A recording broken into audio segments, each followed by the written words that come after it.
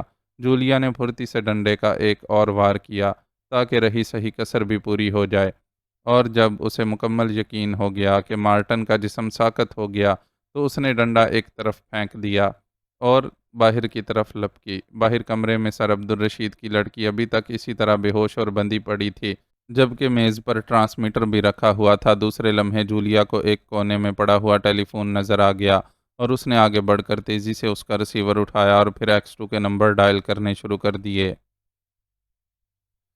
تنویر کے بے ہوش ہوتے ہی مارشیا نے اسے بھی لانگ روم میں پہنچانے کا حکم دے دیا۔ اس نے انتہائی چالاکی سے مائیکل کی بجائے سینڈرم کو فون کیا تھا اور سینڈرم کو کوڈ ورڈز میں ساری صورتحال بتا دی تھی، اس لیے سینڈرم نے بظاہر یہی تاثر دیا تھا کہ وہ اکیلا آ رہا ہے، جبکہ اس کے پیچھے اس کا ساتھی انتہائی پھرتی اور خاموشی سے آیا تھا، اور اس طرح تنویر کو قابو میں کر لیا گیا۔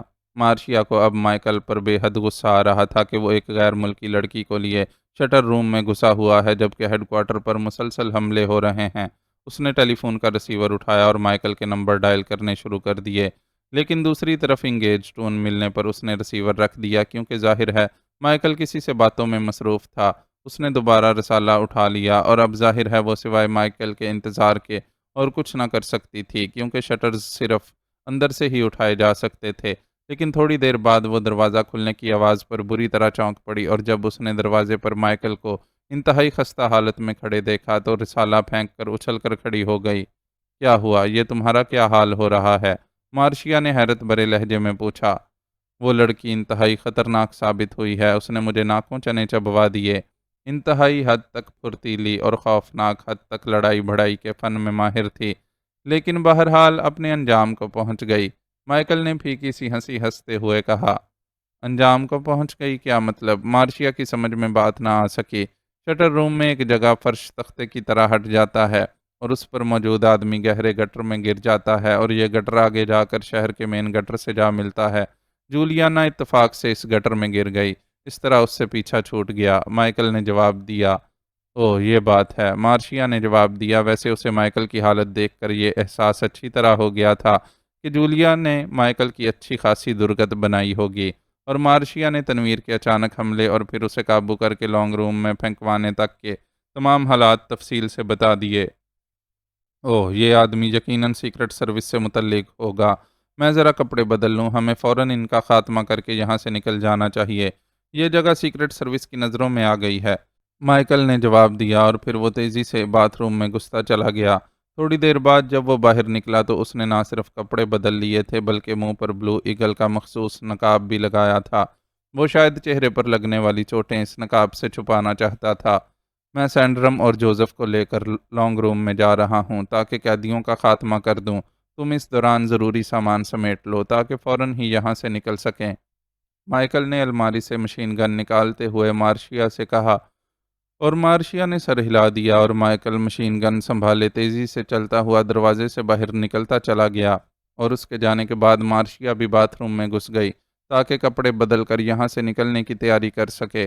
اس نے لباس بدلا اور پھر الماری کے خفیہ خانے سے سب سے پہلے اپنا اور مائیکل کا پاسپورٹ اور دیگر کاغذات کا لفافہ نکال کر جیب میں ڈالے اور تیزی سے سامان سمیٹنے میں مصروف ہو گئی۔ ابھی اس نے تھوڑا سامان سمیٹا تھا کہ اچانک اسے باہر سے فائرنگ کی آواز سنائی دی، اور پھر کوٹھی میں بھاگتے ہوئے قدموں کی آوازیں سنائی دیں۔ پھر اچانک فائرنگ میں بے پناہ شدت آ گئی، یوں لگتا تھا جیسے دو بڑی فوجیں آپس میں ٹکرا گئی ہوں، اور وہ سمجھ گئی کہ سیکرٹ سروس نے کوٹھی پر ریڈ کر دیا ہے۔ تھوڑی دیر بعد اچانک راہداری میں بھاگتے ہوئے قدموں کی آوازیں سنائی دیں اور پھر ایک شخص ہانپتا کانپتا ہوا اندر آیا۔ مس، آپ فوراً یہاں سے نکل جائیں، حالات بدتر ہو گئے ہیں۔ بلو ایگل، سینڈرم اور جوزف مارے جا چکے ہیں۔ حملہ آور انتہائی ہوشیاری سے کوٹھی پر قبضہ کر رہے ہیں۔ ہمارے آدمی آہستہ آہستہ ختم ہوتے جا رہے ہیں۔ آپ پچھلی طرف سے نکل جائیں، اس آدمی نے کہا اور پھر تیزی سے واپس مڑ گیا۔ مائیکل کی موت کی خبر سن کر ایک لمحے کے لیے تو مارشیا سن ہو کر رہ گئی تھی، لیکن پھر اس نے جلد ہی اپنے آپ کو سنبھالا۔ وہ تیزی سے بھاگتی ہوئی باتھ روم کی عقبی کھڑکی سے باہر کود گئی اور پھر جھکے جھکے انداز میں دوڑتی ہوئی وہ کوٹھی کی عقبی دیوار کے قریب پہنچ گئی۔ یہاں وہ دروازہ موجود تھا جو عقبی گلی میں کھلتا تھا۔ کوٹھی کے سامنے کی سمت ابھی تک فائرنگ جاری تھی، جبکہ اس طرف مکمل خاموشی تھی۔ مارشیا نے پھرتی سے دروازہ کھولا اور پھر لپک کر باہر گلی میں نکل آئی، مگر دوسرے لمحے کسی نے اس کا بازو پکڑ کر کھینچا اور وہ بے اختیار گھسٹتی ہوئی ایک آدمی کے سینے سے جا لگی جو ہاتھ میں مشین گن پکڑے شاید اس دروازے کے ساتھ ہی کھڑا تھا۔ مارشیا ایک لمحے کے لیے تو سن سی ہو گئی، مگر دوسرے لمحے اس نے پوری قوت سے اپنے جسم کو نیچے کی طرف جھکایا اور پھر وہ کسی لٹو کی طرح گھومی۔ اس کا نتیجہ یہ ہوا کہ اسے پکڑنے والا شخص جھکولا کھا کر تیزی سے مڑنے پر مجبور ہو گیا، اور نہ صرف مارشیا اس کی گرفت سے نکل گئی بلکہ وہ خود نیم دائرے میں گھومتا ہوا دیوار سے جا ٹکرایا۔ اس کے ہاتھ سے مشین گن بھی نکل گئی تھی۔ مارشیا نے مشین گن کی طرف لپکنے اور اس آدمی سے مزید جھگڑا کرنے کی بجائے بھاگ کر جانے میں ہی عافیت سمجھی، اور جیسے ہی وہ اس آدمی کی گرفت سے نکلی، کمان سے نکلے ہوئے تیر کی طرح انتہائی تیز رفتاری سے آگے دوڑتی چلی گئی۔ گلی فوراً ہی آگے جا کر مڑ گئی تھی، اس لیے پلک جھپکنے میں وہ مڑی اور پھر سیدھا آگے جانے کی بجائے ایک اور گلی میں گھستی چلی گئی۔ یہ ایک اور کوٹھی سے ملحقہ گلی تھی۔ وہ مسلسل گلی میں دوڑتی ہوئی مختلف گلیوں سے ہوتی ہوئی کوٹھی سے دور ہوتی چلی گئی۔ اب اسے اپنے پیچھے کسی کے بھاگنے کی آوازیں سنائی نہ دے رہی تھیں۔ اس کا صاف مطلب تھا کہ وہ اس آدمی کو ڈاج دینے میں کامیاب ہو گئی ہے اور حملہ آوروں کے نرغے سے بچ نکلنے میں کامیاب ہو گئی ہے۔ کئی گلیاں مڑنے کے بعد وہ ایک سڑک پر آ گئی جو شاید کوٹھی سے پیچھے تیسری سڑک تھی۔ سڑک پر وہ اطمینان سے چلنے لگی کیونکہ وہ کسی کو اپنے بارے میں مشکوک نہ کرنا چاہتی تھی، لیکن اس کے ذہن میں آندیاں سی چل رہی تھیں۔ اس نے کبھی اس بات کا تصور تک نہ کیا تھا کہ مائیکل اس طرح مارا جائے گا اور اسے کوٹھی سے اس بے سر و سامانی کے عالم میں نکلنا پڑے گا۔ پھر ایک خالی ٹیکسی اس کے قریب آ کر رک گئی۔ شاید ٹیکسی ڈرائیور کسی کو چھوڑ کر واپس جا رہا تھا اور خالی جانے کی بجائے اس نے سواری لے جانا مناسب سمجھا۔ مس، کہاں جانا ہے؟ ڈرائیور نے کھڑکی سے منہ نکال کر بڑے مہذبانہ لہجے میں کہا۔ اوہ چلو۔ مارشیا نے چونک کر خالی ٹیکسی کو دیکھا اور پھر دروازہ کھول کر پچھلی نشست پر بیٹھ گئی۔ کہاں چلوں مس؟ ڈرائیور نے گاڑی آگے بڑھاتے ہوئے پوچھا، اور مارشیا ایک لمحے کے لیے سوچنے پر مجبور ہو گئی کہ وہ ڈرائیور کو کہاں چلنے کے لیے کہے۔ ایک لمحے کے لیے اسے خیال آیا کہ وہ کسی ہوٹل میں جائے، مگر دوسرے لمحے اس نے یہ خیال ترک کر دیا کیونکہ اسے معلوم تھا کہ سیکرٹ سروس اب پہلے اسے ہوٹلوں میں ڈھونڈے گی، کیونکہ مائیکل نے اسے بتایا تھا کہ پہلے والا آدمی سیکرٹ سروس کا ہے، اس لیے ظاہر ہے حملہ آور بھی سیکرٹ سروس سے ہوگا، اور ظاہر ہے ان کا آدمی کوٹھی کے عقب میں پہرے پر موجود تھا جسے وہ ڈاج دے کر نکل آئی تھی۔ اس طرح اس کے نکل بھاگنے کی اطلاع انہیں مل گئی ہوگی اور پھر انہوں نے اسے تلاش کرنے میں پورا شہر کھنگال ڈالنا ہے۔ مس، آپ نے بتایا نہیں کہ کہاں جانا ہے؟ ڈرائیور نے ایک بار پھر پوچھا۔ وہ شاید مارشیا کے اس طرح خیالوں میں گم ہو جانے کی وجہ سے اس کے جواب کے انتظار میں تھا۔ آصف روڈ پر، مارشیا کے منہ سے نکلا اور اس نے ایک طویل سانس لی۔ یہ پتہ لاشعوری طور پر اس کے منہ سے نکل گیا تھا اور اب اسے اطمینان ہو گیا تھا کیونکہ اسے یاد آ گیا تھا کہ مارٹن نے ایک بار رپورٹ دیتے ہوئے بتایا تھا کہ اس نے اٹامک ریسرچ لیبارٹری کے ڈائریکٹر کی پرسنل سیکرٹری مس سوشیلا کو محبت کے جال میں پھنسا لیا ہے، اور آج کل اس کی راتیں اس کے فلیٹ نمبر 625 آصف روڈ پر گزر رہی تھی۔ ایمرجنسی کی صورت میں اس سے وہیں کانٹیکٹ کرنے کا کہا تھا، اور لاشعوری طور پر اسے یہ پتہ یاد آ گیا تھا اور اب اسے اطمینان ہو گیا تھا کہ وہاں وہ وقتی طور پر محفوظ ہو سکتی ہے، بعد میں حالات کے مطابق پلاننگ کی جا سکتی ہے۔ ٹیکسی ڈرائیور نے سر ہلا کر تیز رفتاری سے ٹیکسی آگے بڑھائی۔ پھر تقریباً آدھے گھنٹے تک مسلسل مختلف سڑکوں سے گزرنے کے بعد وہ آصف روڈ پر پہنچ گیا۔ مس، کہاں اترنا ہے؟ ٹیکسی ڈرائیور نے گاڑی کی رفتار آہستہ کرتے ہوئے پوچھا۔ کسی ریستوران کے سامنے اتار دو، مارشیا نے کہا، اور ڈرائیور نے ایک ریستوران کے سامنے ٹیکسی روک دی۔